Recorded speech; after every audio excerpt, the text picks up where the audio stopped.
কে Gangopadhyay? Justice Gangopadhyay তো কালকে মঞ্চে মোদি যখন চলে যাচ্ছে, মঞ্চ থেকে ছেড়ে চলে যাচ্ছে, সবার সঙ্গে হাত টাত মেলাচ্ছে, হাত জোর টজ্জোর করছে, একদম শেষে ছিল জাস্টিস গঙ্গোপাধ্যায়। তাতে ওর যা অবস্থা, যেন বাঘের মুখে একটা ছাগলের যে অবস্থা হয়, ওর ওরকম অবস্থা। এই জাস্টিস গঙ্গোপাধ্যায়কে বিজেপি কোনো রকমভাবে পৌঁছে, কোনো রকমভাবে সম্মান দেয়? কোনো কিচ্ছু দেয়? কিচ্ছু দেয় না। তবে এ কিন্তু কতগুলো বক্তব্য ভালো রেখেছিল এর আগে, যে না এরা বাঙালির পালসটা বোঝে না, মালটা আস্তে আস্তে সিপিএমের দিকে যাচ্ছে, বোঝা যাচ্ছে এটা বাঙালির পালস বোঝে না, এর বক্তব্যগুলো রাখছে। তো সেইগুলো অনেকটা ঠিকই বলেছে, যে এই বিজেপি দল পুরো নন বেঙ্গলিদের টাইপে বাংলা যেভাবে দখল করতে চাইছে সেভাবে বাংলা দখল হবে না, এই কথাটা ঠিক বলেছে।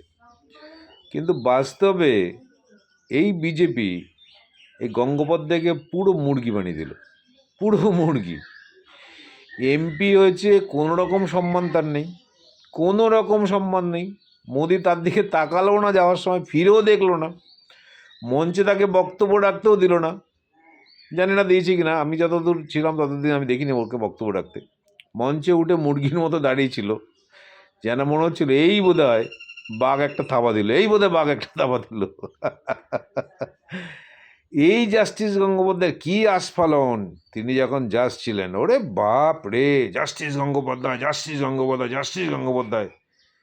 বিজেপির তরফ থেকে বার খেয়ে 26,000 মানুষের চাকরি খেয়ে 26,000 পরিবারকে অন্ধকার ভবিষ্যতের দিকে ঢেলে দিয়ে যে অভিশাপ ও পাচ্ছে, অভিশাপেও শেষ হয়ে যাবে, শেষ হয়ে যাবে। এই জাস্টিস গঙ্গোপাধ্যায় অভিশাপে শেষ হয়ে যাবে।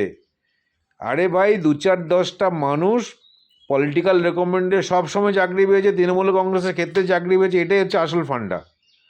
তাকে বিরাট ফলাউ করে বলছে, আবার বলছে মমতা কোন হুলুদাস। আরে তুই মমতার একটা নখের যোগ্য হবি? তুই পারবি?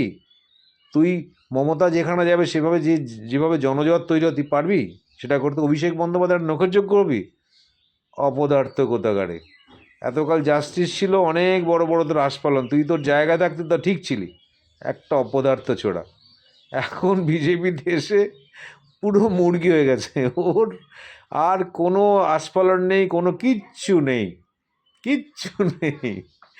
একটা ওই মুরগি প্রচণ্ড, মুরগি বা পাখি, প্রচণ্ড পাখিও না, এটা একটা বাঁদর বা হনুমান, প্রচণ্ড বৃষ্টিতে ভিজে গেলে যেরকম তার অবস্থা হয়, থর থর করে গা কাঁপছে। এই জাস্টিস গঙ্গোপাধ্যায়ের একই অবস্থা কালকে মোদির মঞ্চে দেখলাম। হায় হায়।